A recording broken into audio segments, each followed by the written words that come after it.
Assalamualaikum warahmatullahi wabarakatuh. Selamat siang semuanya.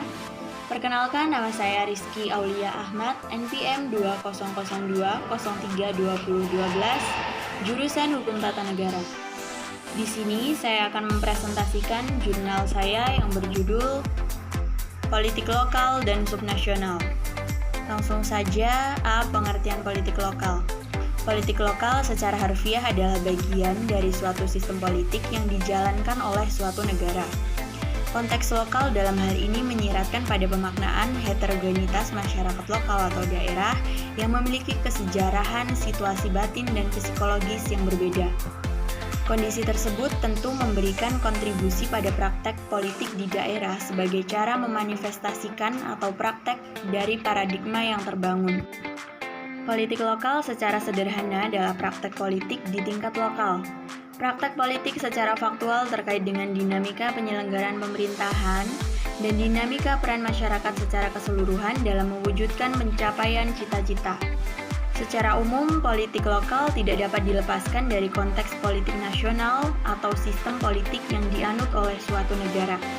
Maka, institusi-institusi politik lokal adalah dapat dikategorikan menjadi suprastruktur politik dan infrastruktur politik. Suprastruktur politik yang dimaksud adalah pemerintah daerah dan Dewan Perwakilan Rakyat. Infrastruktur politik dalam hal ini meliputi partai politik, kelompok kepentingan, dan media massa. Dalam konteks pengertian ini, maka politikal adalah bekerjanya pemerintah daerah, DPRD, partai politik, kelompok kepentingan, dan media massa dalam melaksanakan pembangunan melalui interaksi dan dinamika peran. Selanjutnya, subnasional merupakan aktor non-negara dengan karakter teritorial seperti negara bagian dalam sistem federal, wilayah serta kota yang memiliki wilayah kewenangan serta penduduk di tingkat lokal. Di negara kesatuan, satuan-satuan subnasional diciptakan dan dihapus oleh pemerintah pusat, dan kekuasaan subnasional dapat diperluas atau dipersempit oleh pemerintah pusat.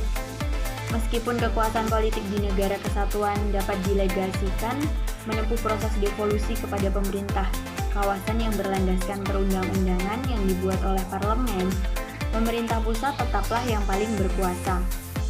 Pemerintah pusat dapat membatalkan peraturan-peraturan kawasan atau memberi batas kekuasaan mereka.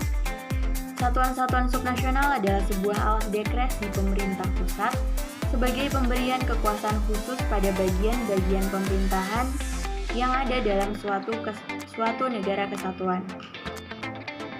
Selanjutnya, B. Dinamika dan masa depan politik lokal.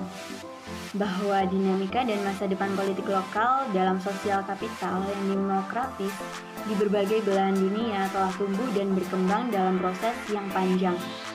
Proses demokratisasi di negara-negara Eropa Barat ternyata bersumber dari politik lokal kaum aristokrat aturan tanah yang berjuang melawan kesewenang-wenangan kekuasaan mutlak raja mereka. Sementara di negara-negara lainnya di Eropa Timur, pasca Perang Dunia Kedua memproklamirkan diri menjadi negara demokratis. Di Indonesia, sejarah politik lokal hampir setua umur penjajahan kolonial. Desentralisasi kekuasaan dan administrasi pemerintahan itu sendiri. Bahkan apabila kita menelusuri jauh ke belakang, ke zaman kerajaan yang pernah berdiri dengan megahnya di seantero Nusantara, para bangsawan mempergunakan politik lokal untuk memperluas wilayah dan kekuasaannya, sehingga politik lokal dapat dikatakan bukanlah barang baru dalam sejarah pembentukan karakter bangsa dan negara hingga saat ini. Sejarah politik lokal terbagi dalam beberapa tahapan masa, yaitu penjajahan kolonial Belanda, penjajahan kolonial Jepang pasca kemerdekaan tahun 1945, Republik Indonesia Serikat tahun 1948 sampai 1949, demokrasi parlementer, demokrasi terpimpin, Orde Baru, dan pasca Orde Baru. Selanjutnya C. Dinamika politik lokal era reformasi. Pada tahun 1999, Indonesia mencatatkan sejarah dalam memasuki era desentralisasi sesungguhnya.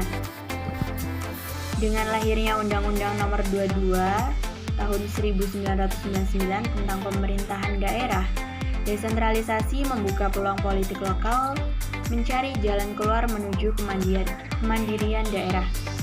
Pada prinsipnya, Undang-Undang Nomor 22 Tahun 99 berusaha mendekatkan pemerintahan daerah agar lebih responsif kepada rakyatnya dan memberikan ruang transparansi lebih besar demi mencapai devolusi kekuasaan.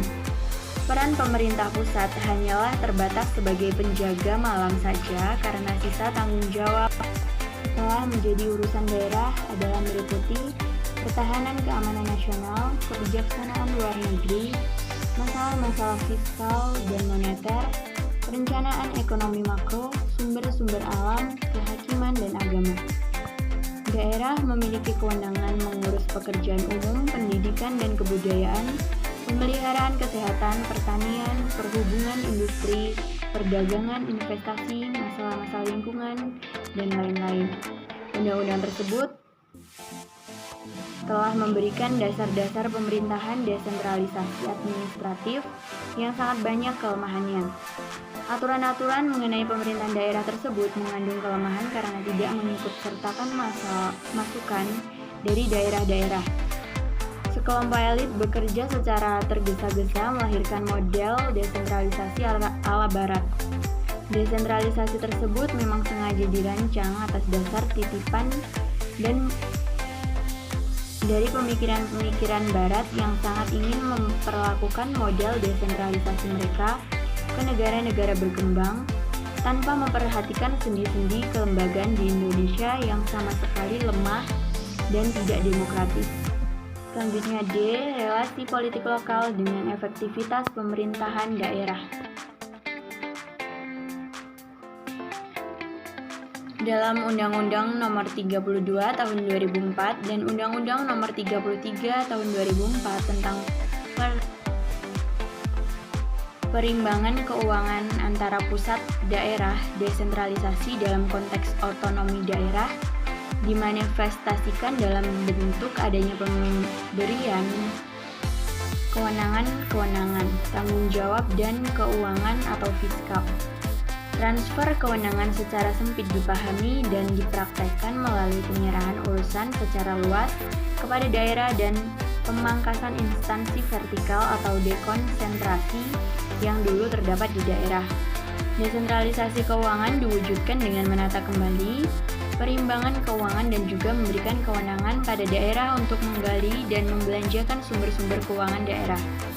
Perkembangan otonomi daerah hakikatnya memberikan harapan yang luas pada masyarakat untuk dapat berperan serta dalam perencanaan pelaksanaannya. Berkembangnya Otodal memberikan ruang dan media yang lebih besar pada upaya peningkatan pelayanan dan kesejahteraan masyarakat, kehidupan berdemokrasi, keharmonisan hubungan antara pemerintah pusat dengan daerah, dan kondisi tersebut adalah pengukur bagi efektivitas Pemda secara keseluruhan. Bekerjanya Pemda pada dasarnya diukur dari seberapa pengakuan masyarakat terhadap keberadaan Pemda dalam menyelesaikan masalah masyarakat. Pemda yang efektif lahir dari suatu sistem politik yang berkembang di tingkat lokal dalam kerangka sistem politik nasional yang baik. Yang terakhir, kesimpulan, politik lokal adalah dinamika institusi-institusi politik di daerah dalam mengaktualisasikan interaksi dalam penyelenggaraan pemerintahan dan kehidupan bermasyarakat dan memfungsikan peran-peran yang dilaksanakan oleh masing-masing institusi tersebut. Politik lokal harus dicermati secara sistematik, artinya sebagai suatu tatanan yang utuh, maka DPL akan sangat ditentukan oleh tingkat dan kualitas sinergi antara subsistem infrastruktur politik lokal dengan subsistem suprastruktur politik lokal yang bersangkutan. Ada masa di mana politik lokal terintervensi oleh campur tangan kepentingan elit politik pusat, khususnya pada periode awal kemerdekaan dan semakin akurat pada era rezim Orde Baru. Tetapi ada pula masa di mana politik lokal berhasil menonjolkan jati dirinya, khususnya pada saat reformasi ini. Dua hal yang menonjol dari kedinamisan politik lokal di Indonesia adalah pertama, politik lokal di Indonesia selalu berusaha dikendalikan oleh pusat karena sumber-sumber dayanya yang menggiurkan. Kedua, Munculnya local strongman sebagai akibat hal walau sesungguhnya peralihan dari politik lama yang sentralistik ke politik baru yang polisentris tidak menghasilkan kesempatan yang sama bagi semua lapisan masyarakat untuk berkiprah di politik ini. Pemahaman akan dinamika politik lokal sangatlah dibutuhkan bagi para pengambil keputusan dan pelaksana kebijakan di daerah demi mewujudkan tatanan pemerintahan demokratis dan kesuksesan proses desentralisasi politik dan administratif di Indonesia. Mungkin itu saja yang dapat saya jelaskan. Mohon maaf bila ada salah-salah kata. Saya akhiri. Wassalamualaikum warahmatullahi wabarakatuh. See you guys.